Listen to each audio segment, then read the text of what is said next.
Kremlin didn't even try to use the moratorium on strikes against Ukraine's energy infrastructure as an opportunity for de-escalation. The aggressor only needed a few days' pause to stockpile more missiles and drones, wait for severe frost, and then strike again with renewed force. Since the start of the full-scale invasion of Ukraine, Russia has used this tactic more than once. Why does the Kremlin do this? Let's figure it out. On February 3rd, Russia attacked Ukraine's energy system. Kharkiv, Dnipro, Kiev, Vinnytsia, Odessa, Pavlograd, and Zaporizhia were all hit. As a result, hundreds of thousands of families across the country were left without heat, water, or electricity. At the same time, as Volodymyr Zelensky stated, the Russians set a kind of anti-record. Over the course of one night, more than 70 cruise and ballistic missiles were launched across Ukraine, along with another 450 attack drones. You'd think that ahead of another round of negotiations, it would make sense to hold off on new attacks. At least to create the appearance of being ready for a constructive dialogue, but apparently that's exactly what the Kremlin doesn't warrant. Not even the visit of NATO Secretary General Mark Rutte to Kyiv stopped the aggressor. This strike happened right in the middle of winter. Minus 25 degrees Celsius. That's what it is now in Kyiv, and the Russians are targeting heating and water supply systems. And the power grid. They're trying to make people's lives unbearable. And we're not even talking about military targets here at all. They're striking civilian infrastructure, targeting innocent people. I take all of this very seriously. This was one of the largest attacks of the entire war. I see that Ukraine is ready for negotiations on acceptable terms and to sign a peace agreement. But what happened casts doubt on the seriousness of Russia's intentions. Yes, the U.S. president and his team are doing a lot to advance the peace process. But that night was terrifying. This is a very bad sign. It's worth recalling that one of the massive strikes by Russia happened right in the middle of the previous round of negotiations in Abu Dhabi. This is exactly what strengthening negotiating positions looks like for Putin's negotiators. It's blackmail, death, and cold, and catastrophic destruction.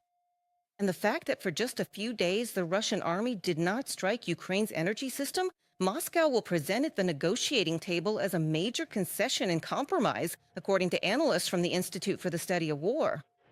At the same time, strikes on logistics, railway hubs, warehouses, industrial facilities, and civilian homes did not stop for even a single day. Russia simply switched from some targets to others. At the same time, it began preparing for a large-scale combined strike on Ukraine's energy infrastructure. The Kremlin will likely try to characterize and present this short-term moratorium on energy strikes as a significant concession in order to secure a much stronger position of leverage at the upcoming peace talks, even though Moscow actually used these few days to replenish and stockpile their supplies of missiles for a much larger strike. However, the short-term moratorium is not a significant concession from Russia, since Russian forces continued to strike Ukrainian logistics and infrastructure during the moratorium, according to the Institute for the Study of War report. In almost 4 years of full-scale war against Ukraine, Russia has violated all agreements and ceasefires. Whether it was the Christmas one in 2023, the Easter one in 2024, or the so-called parade ceasefire in 2025. At that time, Putin announced a 3-day ceasefire from May 8th to May 10th. In just 2.5 hours after the dictator's address, Russian aircraft activity and launches of guided bombs were already recorded. At the same time, the aggressor has never agreed to a long-term ceasefire, not even a 30-day one. It was exactly this, let me remind you, that the American side and Kyiv insisted on, and Kyiv has always supported this initiative. Ukraine is still declaring its support for steps that could reduce escalation. At the same time, as President Volodymyr Zelensky emphasized, every Russian strike is yet another confirmation that Moscow wants the destruction of Ukraine and does not take diplomacy seriously. As for our team, if there are similar initiatives from the Americans, we will support steps toward de-escalation. We've agreed with our team that I'll stay in touch. They will keep me updated on everything that's happening, what the Russians are prepared for, what compromises the Russian side is willing to make. There shouldn't just be signals regarding Ukraine. Our group knows, including from me, that we need to seek dialogue. But no one is planning to surrender. Ukraine's ambassador to the U.S., Olga Stefanishina, reported that the Ukrainian diplomatic mission provided the U.S. State Department with detailed information about the shelling that was recorded after Moscow allegedly agreed to the energy truce proposed by Washington. This document was prepared jointly with the Armed Forces of Ukraine and the Ministry of Energy. Kyiv is counting on this data to influence the course of negotiations, as well as the American side. Going forward, I quote, "will choose an approach with fewer illusions and more pressure." At the same time, Kyiv is stepping up its work with Congress regarding sanctions against countries that still purchase Russian energy resources. Ukrainian Foreign Minister Andriy Sybiha stated, Putin deliberately waited for the cold weather and stockpiled weapons in order to continue attacks against Ukraine's civilian population. And such actions once again confirm that pressure on the aggressor must become tougher. The world has the tools to strengthen Ukraine's air defense and energy resilience and to increase pressure on Moscow.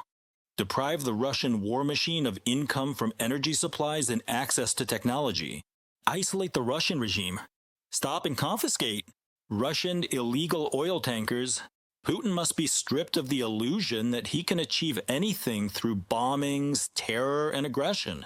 Andriy Sybiha, Ukraine's Minister of Foreign Affairs, on the social network X. Renowned international analyst Jamie Detmer believes that the current round of negotiations in Abu Dhabi will finally reveal whether Putin intends to end the war against Ukraine. For far too long, he has deceived the entire world, including Donald Trump's administration. And the Kremlin has almost run out of room for new manipulations. By the way, in his article for Politico, Detmer, citing his own sources, writes that several important decisions may still be made at the current negotiations. And this is not due to Moscow's goodwill at all, but rather because the Kremlin has realized something. Europe has taken continental defense more and more seriously, ramping up weapons production and trying to become less dependent on the U.S. when it comes to overall security. Putin's Kremlin has long used peace talks to stall, conceal information, wear down opponents, and continue the war. This is part of the tactic that the Russian leader and his grim foreign minister, Sergei Lavrov, have repeatedly used in Ukraine, and also for many years in Syria. Nevertheless, according to some American sources familiar with the course of the negotiations, there are signs that the current talks may be more promising than is generally believed. According to their latest reports, both sides are actually demonstrating a bit more constructiveness. That is according to Jamie Detmer, a senior opinion columnist for Politico. For now, such conclusions can probably be described as very cautious optimism, especially since the Kremlin continues to speak in the language of ultimatums. For example, at the same time as the negotiations began in Abu Dhabi, Russian Foreign Ministry spokesperson Zakharova reiterated that the deployment of a coalition contingent willing to go to Ukraine is unacceptable for Russia. And once again, she called them a legitimate target for the Russian army, which means that Moscow will most likely once again try to use the negotiations as a tool of pressure rather than as a step toward a peaceful resolution.